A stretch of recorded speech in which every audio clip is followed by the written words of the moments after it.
Imagine putting together a football tournament for a month but making billions of dollars from it.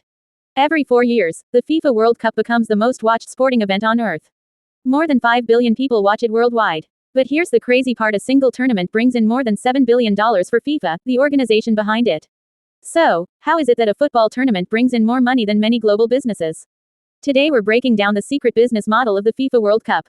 The FIFA World Cup isn't just a sports tournament. In reality, it is a huge global business machine. A carefully designed system that generates revenue from broadcasting rights, sponsorship deals, ticket sales, licensing and merchandise, and investments in host nations lies behind the goals, trophies, and celebrations. And what's the most shocking part? FIFA itself doesn't build stadiums or spend billions on infrastructure. Instead, host countries pay for almost everything, while FIFA collects the majority of the revenue. Let's examine the specifics of this billion-dollar model. Broadcasting rights. The biggest source of money for FIFA is TV broadcasting rights. In order to acquire the rights to broadcast World Cup matches, broadcasters from all over the world compete. Major networks pay huge amounts of money because the tournament attracts enormous audiences. For example, during the 2022 FIFA World Cup, broadcasting rights alone generated over $3 billion for FIFA. Such networks as Fox USA, BBC and ITV UK, Sony Sports Network, India, beIN Sports, Middle East pay massive fees to air the games. Why? Because millions of viewers mean massive advertising revenue. For example, a 30-second commercial during the World Cup can cost hundreds of thousands of dollars. So broadcasters pay billions to FIFA and then make their money back through advertising. That's why broadcasting rights are the backbone of FIFA's business model. Sponsorship deals. Corporate sponsorships are the second major source of revenue. Global brands pay huge amounts of money to associate themselves with the World Cup. These businesses become FIFA official partners. The most significant sponsors include Coca-Cola, Adidas, Visa, Hyundai Motor Company, Qatar Airways. These brands pay tens or even hundreds of millions of dollars. But what do they get in return? They acquire advertising during the tournament, logo placement in stadiums, rights to global marketing, exclusive opportunities for branding. For instance, Adidas sells millions of jerseys and the official match ball worldwide. Meanwhile, Coca-Cola runs massive marketing campaigns connected to the World Cup. These partnerships generated over $1.8 billion in sponsorship revenue for FIFA. Ticket sales. Another big source of revenue is ticket sales. To watch the tournament live, millions of fans travel to different parts of the world. For example, more than 3.4 million tickets were sold to the 2022 World Cup.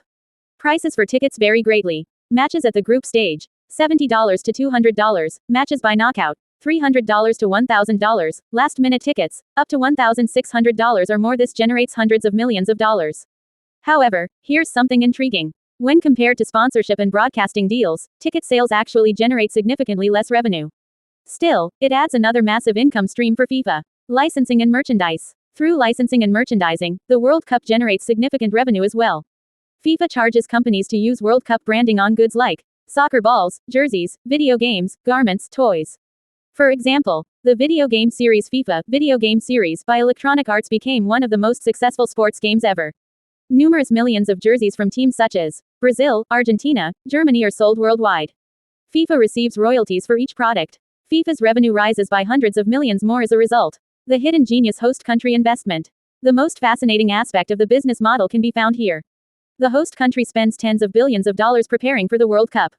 They build grounds, aerodromes, lodging, transport systems, infrastructure. For instance, the FIFA World Cup in Russia in 2018 cost approximately $11 billion. The infrastructure for the 2022 FIFA World Cup in Qatar cost more than $200 billion.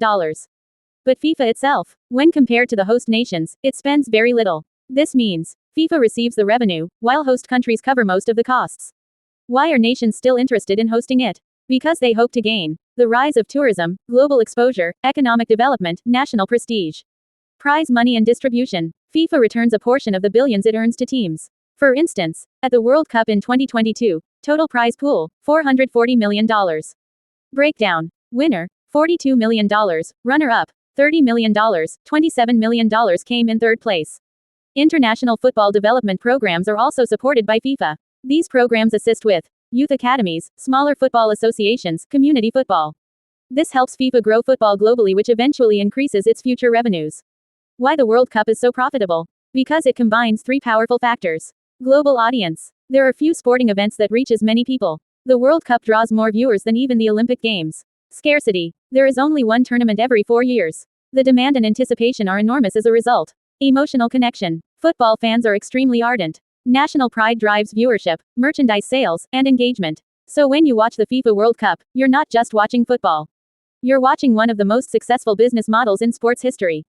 A tournament that generates billions of dollars, captures half the planet's attention and turns a one-month competition into a global economic powerhouse. The 2026 FIFA World Cup expanding to 48 teams, the business will only get bigger and more profitable. The real inquiry is, will the World Cup emerge as the world's largest sports business? Like, subscribe and comment down which topic the next video should be.